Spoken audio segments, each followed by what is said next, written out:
ओम शांति। आज 15 मई 2024 आज की साकार मुरली के अनमोल मधुर महावाक्य सुनेंगे। मीठे मीठे बाबा के मीठे बच्चे, याद का आधार है प्यार। याद का आधार है प्यार। प्यार में कमी है तो याद एक रस नहीं रह सकती, और याद एक रस नहीं है तो प्यार नहीं मिल सकता। आज की मुरली का प्रश्न है, आत्मा की सबसे प्यारी चीज कौन सी है? उसकी निशानी क्या है? उत्तर है, बाबा कहते यह शरीर आत्मा के लिए सबसे प्यारी चीज है। शरीर से इतना प्यार है जो वह छोड़ना नहीं चाहती। बचाव के लिए अनेक प्रबंध रचती है। बाप कहते, बच्चे यह तो तमो प्रधान छी शरीर है, तुम्हें अब नया शरीर लेना है।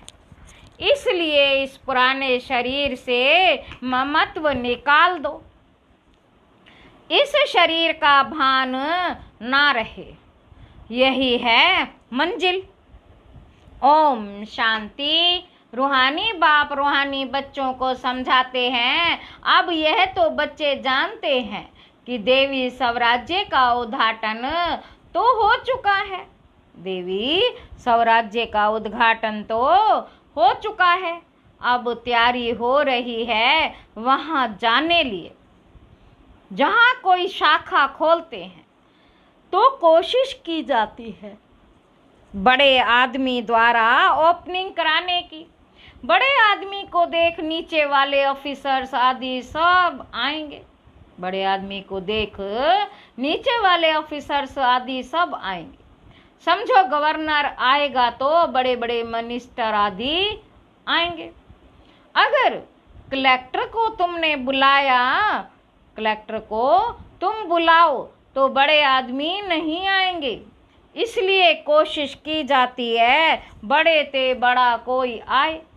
किसने किस बहाने अंदर आए तो उनका रास्ता बताएं, उनको हम रास्ता बताएं। बेहद के बाप से बेहद का वर्षा कैसे मिल सकता है? बेहद के बाप से बेहद का वर्षा कैसे मिल सकता है, ये सब उनको बताएं। ऐसा कोई दूसरा मनुष्य नहीं जो जानता हो तुम ब्राह्मणों के सिवाय। ऐसे भी सीधा नहीं कहना है भगवान आया है, ऐसे भी बहुत कहते हैं भगवान आ गया है, परंतु नहीं, ऐसे अपने को भगवान कहलाने वाले तो ढेर आए हैं। यह तो समझाना है बेहद का बाप आकर बेहद का वर्षा दे रहे हैं। कल्प पहले मिसल ड्रामा प्लान अनुसार ये सारी लाइन लिखनी पड़े। मनुष्य लिखित पढ़ेंगे फिर कोशिश करेंगे। मनुष्य लिखित पढ़ेंगे फिर कोशिश करेंगे। जिनकी तकदीर में होगा तुम बच्चों को मालूम है ना कि हम बेहद के बाप से बेहद का वर्षा ले रहे हैं। यहाँ तो निश्चय बुद्धि बच्चे ही आते हैं। निश्चय बुद्धि भी फिर कोई समय संशय बुद्धि बन जाते हैं। माया पिछाड़ लेती है, चलते चलते हार खा लेते हैं। ऐसा तो लाभ ही नहीं है जो एक तरफ सदैव जीत हो, हार होवे ही नहीं। हार और जीत दोनों चलती हैं। युद्ध में भी 3 प्रकार के होते हैं, फर्स्ट क्लास, सेकंड क्लास और थर्ड क्लास। कभी कभी युद्ध ना करने वाले भी देखने के लिए आ जाते हैं, वह भी अलाउ किया जाता है। शायद कुछ रंग लग जाए, इसे सेना में आ जाए, कुछ रंग लग जाए, इस सेना में आ जाए, क्योंकि दुनिया को यह पता नहीं कि दुनिया को यह पता नहीं है कि तुम महारथी योद्धे हो। तुम्हारे हाथ में हथियार आदि तो कुछ भी नहीं है। तुम्हारे हाथ में हथियार आदि शोभेंगे भी नहीं। परंतु बाप समझाते हैं ना, ज्ञान तलवार ज्ञान कटारी, तो उन्होंने फिर स्थूल में समझ लिया तुम बच्चों को बाप ज्ञान के अस्त्र शस्त्र देते। बाबा कहते तुम बच्चों को बाप के ज्ञान के अस्त्र शस्त्र देते। इसमें हिंसा की बात ही नहीं, परंतु ये समझते नहीं देवियों को स्थूल हथियार आदि दे दिए हैं, उनको भी हिंसक बना दिया है। यह है बिल्कुल बेसमझी। बाप अच्छी तरह जानते हैं कि कौन कौन फूल बनने वाले हैं। वह तो बाप खुद ही कहते हैं फूल आगे होने चाहिए, सर्टेन है ये फूल बनने वाले हैं। बाबा नाम नहीं लेते हैं, नहीं तो और कहेंगे हम कांटे बनेंगे क्या। बाबा पूछते हैं नर से नारायण कौन बनेंगे, तो सब हाथ उठाते हैं। यूं तो खुद समझते हैं जो जास्ती सर्विस करते हैं वो बाप को भी याद करते हैं। बाप से प्यार है तो याद भी उनकी रहेगी। एक रस तो कोई भी याद कर नहीं सकेंगे, याद नहीं कर सकते इसलिए प्यार नहीं है। प्यारी चीज को तो बहुत याद किया जाता है। बच्चे प्यारे होते हैं तो माँ बाप गोदी में उठा लेते हैं। छोटे बच्चे भी फूल हैं। जैसे तुम बच्चों की दिल होती है शिव बाबा के पास जाएं, वैसे छोटे बच्चे भी खींचते हैं। झट बच्चों को उठाए गोद में बिठाए प्यार करेंगे। यह बेहद का बाप तो बहुत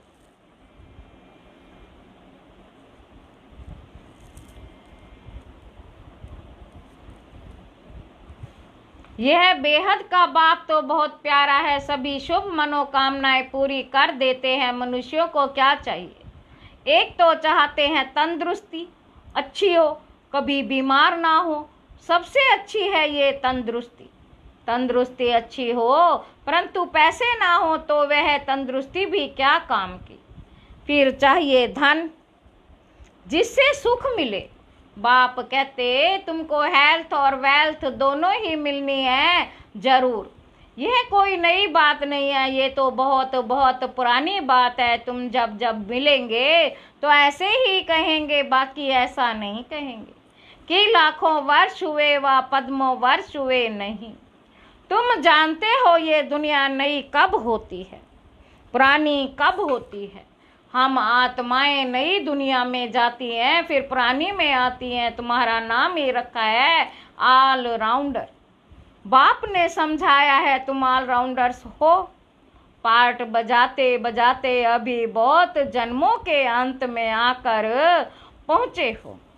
पहले पहले शुरू में तुम पार्ट बजाने आते हो, वह है स्वीट साइलेंस होम। मनुष्य शांति के लिए कितना हैरान होते हैं। यह नहीं समझते कि हम शांति धाम में थे, फिर वहाँ से आए ही हो पार्ट बजाने। पार्ट पूरा हुआ फिर हम जहाँ से आए वहाँ जरूर जाएंगे। सभी शांति धाम से आते हैं, सभी का घर वह ब्रह्मलोक है। ब्रह्मांड जहाँ सब आत्माएं रहती हैं, रुद्र को भी इतना बड़ा बनाते हैं अंडे मिसल। उनको यह परम पता ही नहीं कि आत्मा बिल्कुल छोटी है। कहते भी हैं स्टार मिसल, फिर भी पूजा बड़े की ही होती है। तुम जानते हो इतनी छोटी बिंदी की तो पूजा हो नहीं सकती। फिर पूजा किसकी करे, तो बड़ा बनाते हैं फिर पूजा करते हैं, दूध चढ़ाते हैं। वास्तव में तो वह शिव है ए भोक्ता। फिर उनको दूध क्यों चढ़ाते हैं? दूध पिए तो फिर भोक्ता हो गया। यह भी एक वंडर है। सब कहते हैं वह हमारा वारिस है। हम उनके वारिस हैं क्योंकि हम उन पर फिदा हुए। जैसे बाप बच्चों पर फिदा हो, सारी प्रॉपर्टी उनको दे खुद वानप्रस्थ में चले जाते हैं। यहाँ भी तुम समझते हो बाबा के पास हम जितना जमा करेंगे वह सेफ हो जाएगा। गायन भी है किनकी दबी रही धूल में। तुम बच्चे जानते हो कुछ भी रहता ही नहीं, सब भस्म हो जाता है। ऐसे भी नहीं समझो एरोप्लेन गिरते हैं विनाश होता है तो चोरों को माल मिलता है। लेकिन चोर आदि खुद भी खत्म हो जाएंगे। उस समय चोरी आदि भी बंद हो जाती है। नहीं तो एरोप्लेन गिरता है तो पहले पहले सब माल चोरों के हाथ में आता है, फिर वहां ही जंगलों में माल छिपा देते हैं, सेकंड में काम कर लेते हैं। अनेक प्रकार की चोरी के काम करते हैं, कोई रॉयल्टी से, कोई अनरॉयल्टी से। तुम जानते हो ये सब विनाश हो जाएंगे और तुम सारे विश्व के मालिक बन जाएंगे। तुमको कहाँ कुछ ढूंढना नहीं पड़ेगा। तुम तो बहुत ऊंच घर में जन्म लेते हो, पैसे की दरकार नहीं। राजाओं को कभी पैसे लेने का ख्याल भी नहीं होगा, देवताओं को तो बिल्कुल नहीं रहता। बाप तुमको इतना सब कुछ दे देते हैं जो कभी चोरी चकारी ईर्ष्या आदि की बात ही नहीं। तुम बिल्कुल फूल बन जाते हो। कांटे और फूल है ना, यहाँ सब कांटे ही कांटे हैं जो विकार के सिवाय रह नहीं सकते, तो उनको जरूर कांटा ही कहना पड़े। राजा से लेकर सब कांटे हैं। तब बाबा कहते हैं मैं तुमको इन लक्ष्मी नारायण जैसा बनाता हूँ, अर्थात राजाओं का राजा भी बनाता हूँ। ये कांटे फूलों के आगे जाकर माथा झुकाते हैं। यह लक्ष्मी नारायण तो समझदार है ना, ये भी बाप ने समझाया। सतयुग वालों को महाराजा, त्रेता वालों को राजा कहा जाता है। बड़े आदमी को कहेंगे महाराजा, छोटी आमदनी वाले को राजा कहेंगे। महाराजा की दरबार पहले होगी, मर्तबे तो होते ही है ना। कुर्सियां भी नंबरवार मिलेंगी, समझो ना। आने वाला कोई आ जाता है तो पहले कुर्सी उनको देंगे, इज्जत रखनी होती है ना। बाबा कहते तुम जानते हो हमारी माला बनती है, ये भी तुम बच्चों की ही बुद्धि में है और किसी की बुद्धि में नहीं है। रुद्र माला उठाकर फेरते रहते हैं, तुम भी फेरते थे ना। अनेक मंत्र जपते थे। बाप कहते हैं ये भी भक्ति है। यहाँ तो एक को ही याद करना है। और बाप खास कहते हैं मीठे मीठे रूहानी बच्चों, भक्ति मार्ग में देह अभिमान के कारण तुम सबको याद करते थे। अब मामे कम याद करो। एक बाप मिला है तो उठते बैठते बाप को याद करो तो बहुत खुशी होगी। बाप को याद करने से सारे विश्व की बादशाही मिलती है। जितना टाइम कम होता जाएगा उतना जल्दी जल्दी याद करते रहेंगे, दिन प्रतिदिन कदम बढ़ाते रहेंगे। आत्मा कभी थकती नहीं है। शरीर से कोई पहाड़ आदि पर चढ़ेंगे तो थक जाएंगे, बाप को याद करने में तुमको कोई थकावट नहीं होगी। खुशी में रहेंगे, बाबा को याद कर आगे चलते जाएंगे। आधा कल्प बच्चों ने मेहनत की है शांति धाम में जाने के लिए। एम ऑब्जेक्ट का कुछ भी पता नहीं है। तुम बच्चों को तो परिचय है भक्ति मार्ग में, जिसके लिए इतना सब कुछ किया वह कहते हैं अब मुझे याद करो। तुम ख्याल करो बाबा ठीक कहते हैं या नहीं, वह तो समझते हैं पानी से ही पावन हो जाएंगे। पानी नहीं, पानी तो यहाँ भी है।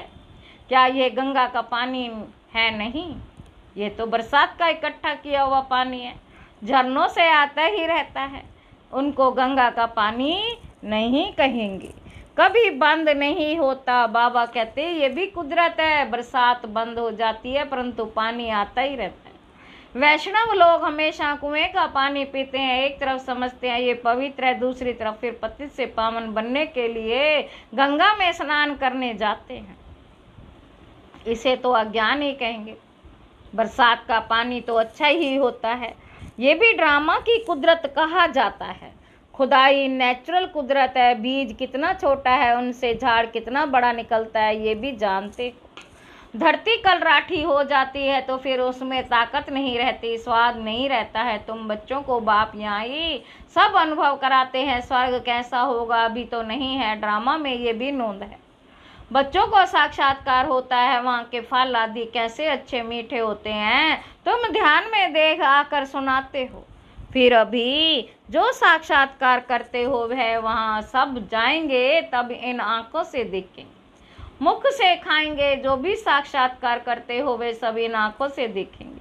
फिर है पुरुषार्थ पर। अगर पुरुषार्थ ही नहीं करेंगे तो कब क्या पद पाएंगे।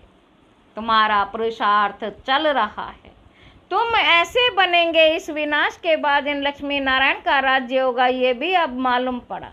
पावन बनने में ही टाइम लगता है, याद की यात्रा मुख्य है। देखा गया है भाई बहन, समझने से भी बाज नहीं आते हैं, बुरी आदत नहीं छोड़ते तो अब फिर कहते हैं भाई भाई समझो। बहन भाई समझने से भी दृष्टि नहीं फिरती, भाई भाई देखने से फिर शरीर ही नहीं रहता। हम सब आत्माएं हैं, शरीर नहीं है। जो कुछ यहाँ देखने में आता है तो विनाश हो जाएगा। ये शरीर छोड़कर तुमको अशरीरी होकर जाना है। तुम यहाँ आते ही हो सीखने के लिए कि हम यह शरीर छोड़ कैसे जाएं। मंजिल है ना। शरीर तो आत्मा को बहुत प्यारा है, शरीर तो आत्मा को बहुत प्यारा है। शरीर ना छूटे इसके लिए आत्मा कितने प्रबंध करती है। कहीं हमारा ये शरीर छूट ना जाए। आत्मा का इस शरीर से बहुत बहुत बहुत प्यार।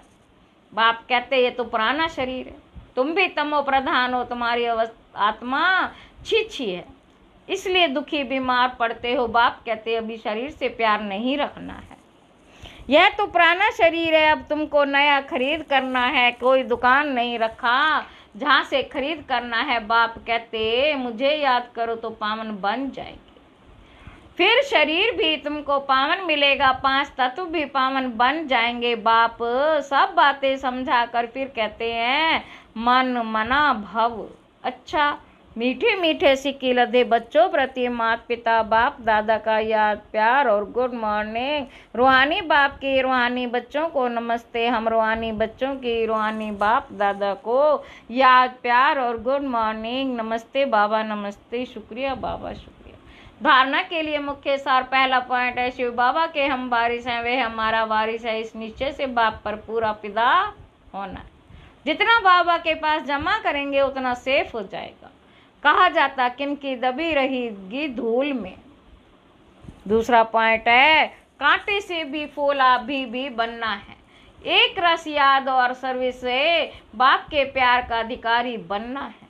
दिन प्रतिदिन याद में कदम आगे बढ़ाते रहना है। वरदान है अपने पुरुषार्थ की विधि में स्वयं की प्रगति का अनुभव करने वाले सफलता के सितारे भव। जो अपने पुरुषार्थ की विधि में स्वयं की प्रगति व सफलता का अनुभव करते हैं वही सफलता के सितारे हैं। उनके संकल्प में स्वयं के पुरुषार्थ प्रति भी कभी पता नहीं होगा या नहीं होगा, कर सकेंगे या नहीं कर सकेंगे, यह सफलता का अंश मात्र भी नहीं होगा। स्वयं प्रति सफलता अधिकार के रूप में अनुभव करेंगे, उन्हें सहज और स्वतः सफलता मिलती रहती है। स्लोगन है सुख स्वरूप बनकर सुख दो। सुख स्वरूप बनकर सुख दो तो पुरुषार्थ में दुआएं ऐड हो जाएंगी। ओम शांति।